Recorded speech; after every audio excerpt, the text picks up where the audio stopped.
Okay, welcome to my Kickstarter pitch, or this will be part one, and I might have to patch together a few bits of film, or they might stand separately because I don't really have the power to do video editing just at the moment. Now, if you're going to put money into a project, let's leave aside all this sort of rather cheesy, Disneyfied, hyped up version of you have to believe in the artist, the team, the vision. First thing you want to know, above all, if you're putting money into what is, what's the phrase these days? Yes, cultural, what do they say? Intellectual property. Intellectual property, that's what you're putting your money into. Is that IP safe? Is that IP, which goes into a box, which might be written stories, visions, recordings of the stories, etc., etc., is that safe? Now, for a decade, and I can prove this, and this will be stage one, all I care about is that box, the IP which you're putting money towards, is not only treble backed up. No matter what my living circumstances, I'm the most efficient backer-upper in history. By the way, that's what you get from a good psychological environment for kids, which essentially was my work. It's not only backed up 3 times, it's going to be, no matter what, looked after by 3 or 4 people who you can meet, if I can get the camera to them and get them to relax. You can meet, and they will tell you that what's in that box, if I kick the bucket this moment, if someone, well, probably no one will put any flowers on my grave, but that you're going to be able to revert to the next person down the chain who has that IP in the box safely, no matter what. Now, there's several people who I know they will be custodian and guardian of, let's call it, your IP too, and I'd like you to meet them. That's the only thing. That's, if any business, if you're putting money towards a business proposition, which is what a film is, that's above all the most important thing. Now, entirely subsidiary, there are 2 matters that follow on from that. And let's just say both of them are covered if you think through, I hate to say who I am, but anyway. Down in the story, further down on this page, is the thing that I'm actually genuinely proud of, and it's a side issue, it's a tangent, because the fundamental film is about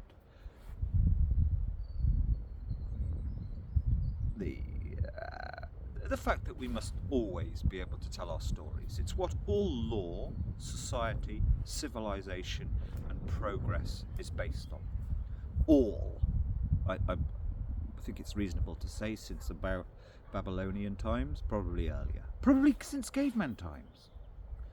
I'm sure the cavemen gathered in circles around their fires to mull over the mistreatment of the tribe by somebody in power. 50,000 years ago. I don't believe in the American biblical version of there only being 6,000 years. Sorry if you're one of them, you probably won't like this. Anyway, hidden down there in the story is what happened during this very famous legal case, or rather the first phase, which was about child custody. Within that was created now one can use terms deliberately, almost as clickbait, but they're true, the first ever Child's Bill of Rights, which was the people in authority, the bossocracy tries to sort of, in Britain, turn it into something not quite that. They don't really like bills of rights in Britain. Anyway, in there is the first ever, and I'm proud of this, written agreement, a manifesto, an agreement. Now, one could say signed by both parties over a child. This had never happened openly like this in British law. And millions have used, since that moment in 2005, millions, and it's not an exaggeration, have used that template in their own family mess. It's a written agreement. It's a deal. It's a manifesto. It's a promise. So you're dealing with somebody. My identity is making written agreements that people will keep to. Now, obviously, with anything as complex like something that might turn into a proper film, there's all sorts of alliances, collaborations, that may be going on over years. Now, I set my stall by making written, clear agreements. I mean, in fact, today, going up for the Oscars tonight is the film, the war film. I don't like war films myself, but what's it called? All Quiet on the Western Front.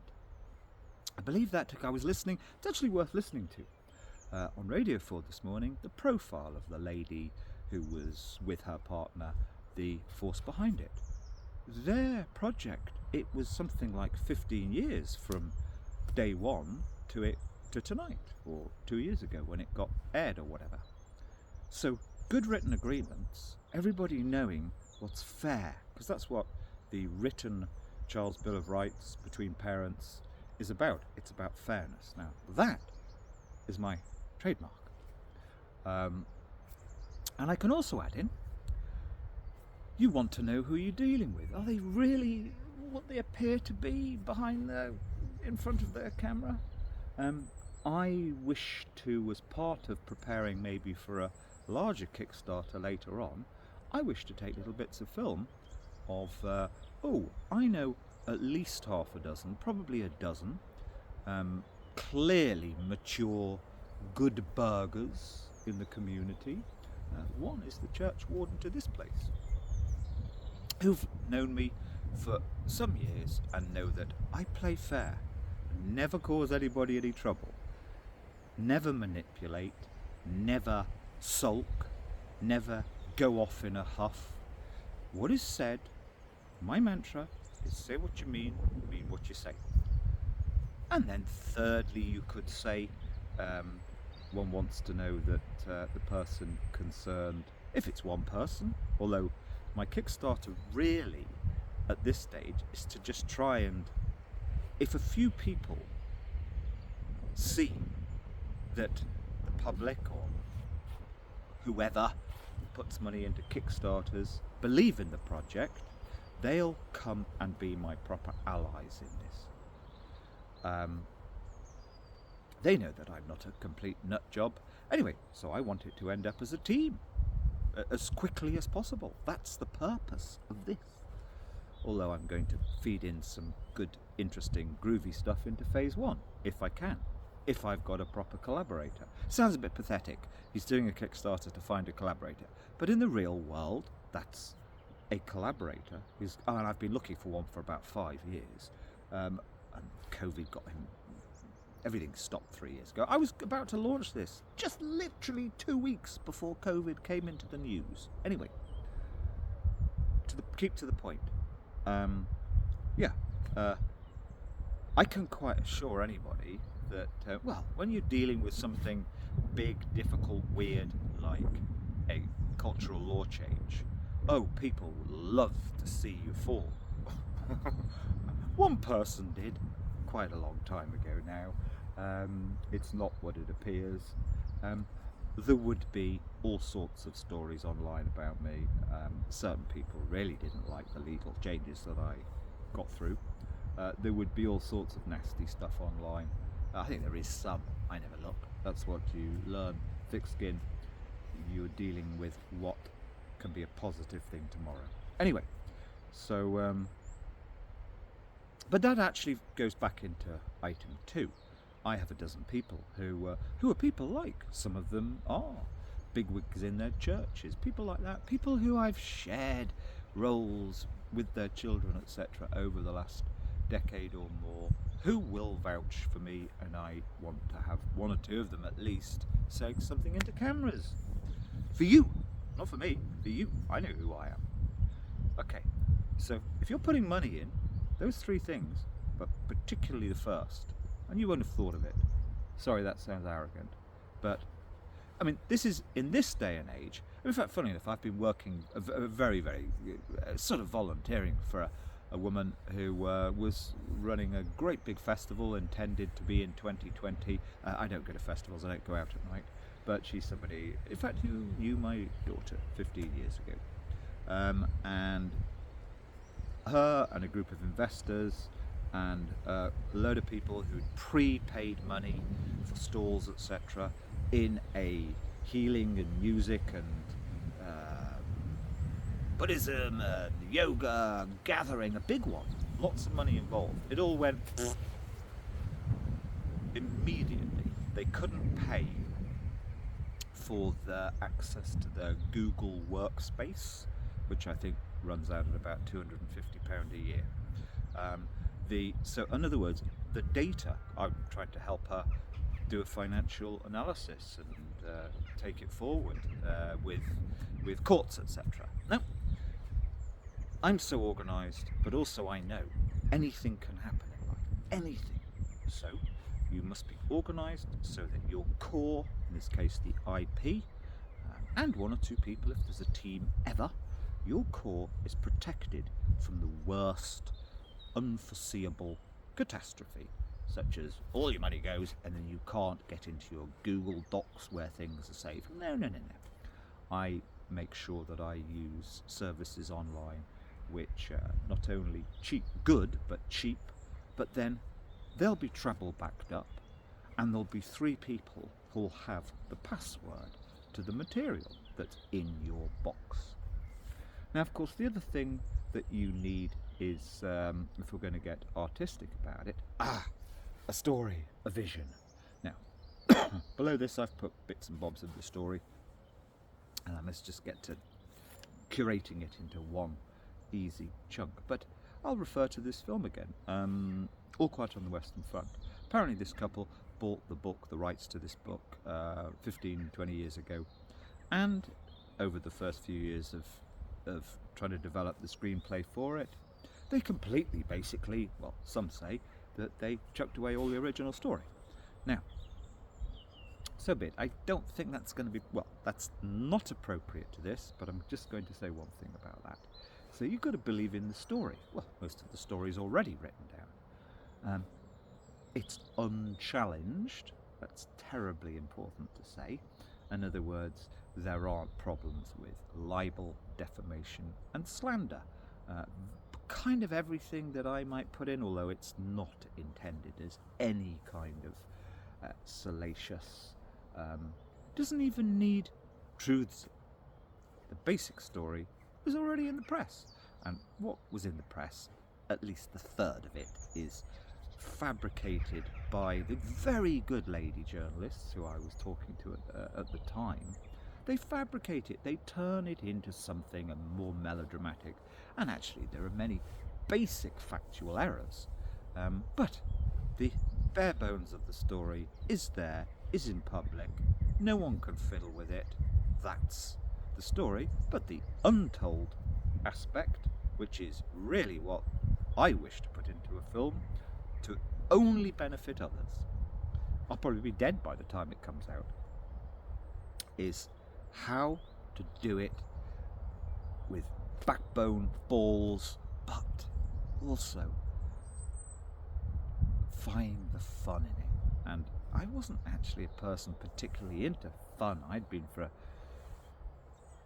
10 years much more into little kids, raising them, okay, which is fun in itself. But when you're going down to deal with the most growly judge in London, bigwig, who's got the power to chuck you into the slammer for 4 years just like that in a diplock court, you've got to have a bit of fun about you. It's kind of a partly gallows humour, but bizarrely and I had no idea at the time as I was going through this, your guile, you don't think you're going to succeed. You know, at every stage it's like, shit man, but you put a bit of guile into something, the fax goes out and it's like, oh Christ, what have I done here? But it all worked. It all worked. Now, there's so much of that, so much that can be reconstructed. Boring, boring, boring. Of course, one has to edit it back to a few key episodes. But they're all slightly heart in mouth, or however you want to put it. In other words, there's fun. There's real life. And I had nothing when I was doing this, and I'm a great, I say to people, and it's true. I happened to be based in London for 12 or 13 years from the age of 18. I didn't go to university. I left school at 16. My university was the Curzon Cinema in Mayfair, which was not an elitist place. It's where you went to see, you probably would have seen the premiere of, I don't think it's that good actually, but with Nell and I, you would have seen the premiere of The Killing Fields was at the Notting Hill Coronet. Now, I saw that. My university were the 2 or 3 really good cinemas which showed the best of thoughtful cinema. I believe in thoughtful cinema. And what I know, because I've looked for the last 15 years, I know there is pretty much nothing, there hasn't been anything for years, that in a way that works, makes the viewer feel, yeah, you've got to go for it sometimes. And there's nothing which I learn from. And I've looked far and wide. Everything's become a little bit postmodern, dystopian, confected pain and pity, and, well, you see, that might be all very well for the cultural industries, but if you or your sisters or your niece's kid or old person are being used by the state in any country for the vested interest gain of some cruel, thoughtless enterprise, although they all dress it up. I mean, we've just had, this last week has been Radio 4 week on opening up the courts, right? They all dress it up. You have the same professionals come on. It's exactly the same as I used to hear 17 years ago. Oh, we're acting in the best interest of the child. That's paramount. And then they do the... I mean, you look up the Panorama. The Panorama, 9 months ago, it's there online, I'm sure, still. I can get a copy if anyone wants to see. Expensive professionals were acting in the best interests of the children when they doctored court reports, as is proven without any doubt, that said it's lifelong damaging to separate twins, because one of the cases covered is some twins being considered for fostering. They actually the authorities doctored that report, took out that paragraph and recommended twins be separated. Now that is, you call it what you want. We could use all sorts of words on the weekend. That Gary Lineker's on the chopping block for words. Actions is all I care about. Those twins, and they were separated. So yes, you have the whole system, and it can be in all sorts of life, not just children. You have the experts who've been to university to learn their jargon. Okay, it's in the best interests of the child. Sorry, that's we saw through all that about 20 years ago. It's in the best interest of the sick person whose life support system we want to switch off, and we want to gag the family talking about the details. All of this, they've been doing it for years. Somebody you know will be affected by this And you, or your neighbour, or your relation, need to know. Sometimes you fight the impossible odds, and you're a waffling fool who lives in the hills, and you can win. You just got, it's all based on love, by the way. Okay, that's probably the worst Kickstarter doodah ever. And then you have to look at the follow-up bits and bobs and the bits written on the web page. But those three things, I hope you wrote them on your notepad. I gave up doing lay legal work for people. I was one of the best in the game, because 7 or 8 years ago, actually 10 years ago, people would phone me. My number was on websites. Simon, I got the most terrible situation. It's all unjust. The social services, the local authority are Nazis and going to steal my children tomorrow. And I'd say, okay, well, emergency situation, let's deal with it by saying this. Well, obviously I'd have to speak with them for half an hour to try and get some of the truth. Guess what? About 10 years ago, when these bloody things came out, people stopped phoning and having a pen and paper in their hand to make notes. They gave up. The use of the phone to get justice became performative, tragic. I stopped after a few years. Your pen and paper. Item 1. Okay? The IP is backed up. Travel backed up. You can see it for yourselves. I'll take photographs of it. I'll make films of it. Item 2. There are people who will have access to that, no matter what, when I'm killed by whatever, or just die of boredom. And furthermore, there are people who will verify that I'm a fair-minded and always honest person. Item 3, it's pretty obvious that I'm not a complete and utter criminal miscreant and won't be committing fraud. That's kind of important. You need I'm sure there are people that do false Kickstarters for fraudulent means. There you go. I think that's it.